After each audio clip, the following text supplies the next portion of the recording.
सवाल सिर्फ इसीलिए करना चाहता हूं क्योंकि मैं जानना चाहता हूं कि क्या भारत में एजुकेशन और एग्जाम सिस्टम की इतनी बुरी हालत क्यों है, और अगर है तो सरकार इस पे ध्यान दे क्यों नहीं रही। क्या एग्जाम सिस्टम का मकसद नौकरी देना नहीं है, बस प्रोसेस दिखाना है कि हम नौकरी देंगे, हर साल फॉर्म निकालेंगे, फीस लेंगे, परीक्षा या तो गलत तरीके से कराएंगे या फिर परीक्षा को टाल देंगे। क्या रोजगार देना सरकार की प्रायोरिटी है या नहीं है? एजुकेशन और परीक्षा को सरकारों ने ऐसा लगता है एक रेवेन्यू जनरेटिंग सिस्टम बना दिया कि फॉर्म फीस दो, क्वेश्चन गलत पूछ के चैलेंज फीस लो, बस्ता रखने की फीस लो, सब कमा रहे हैं, अकाउंटेबिलिटी कोई नहीं ले रहा। रिक्रूटमेंट प्रक्रिया इतनी स्लो है कि एक एग्जाम को पूरा करने में ज्वाइनिंग तक 3-4 साल ले रहे हैं लोग। कहने को हर बार बजट में बड़ी बड़ी स्कीमें लॉन्च हो रही हैं, ग्राउंड रियलिटी में एग्जाम टल रहे हैं, लीक हो रहे हैं, कोई बात करने को तैयार नहीं है। लाखों छात्रों की उम्र इस प्रोसेस में ही निकल जा रही है और वो बूढ़े हो जा रहे हैं। सरकार की इतनी मोनोपोली हो चुकी है कि कोई उसके खिलाफ बोलने को तैयार नहीं है। सरकार को रियल टाइम फीडबैक मिल ही नहीं रहा।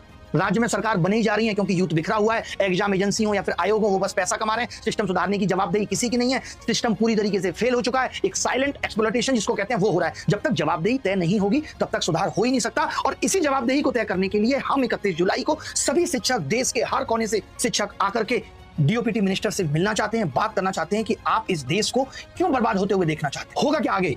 10 साल में देश के पास 9-10 करोड़ पढ़े लिखे बेरोजगार होंगे। ये लोग ना तो स्टूडेंट रहेंगे ना कर्मचारी, एक फ्रस्ट्रेटेड ऐसे बुढ़े आदमी होंगे जो किसी भी स्थिति में फट सकते हैं। यूथ या तो अपराध की तरफ मुड़ेगा या अंदर से टूटकर मजबूरी में मजदूरी करेगा। क्या हालत होगी आगे आने वाले 10 सालों में। हम कहते हैं हमारे प्रधानमंत्री साहब का विजन कमाल का है। ये विजन प्रधानमंत्री साहब का है। प्रॉब्लम मुझे सिर्फ एक ही लगती है कि हमने देश में एक पार्टी को राजनीतिक मोनोपोली बना दिया और उसका नुकसान सीधा इस देश को हो रहा है।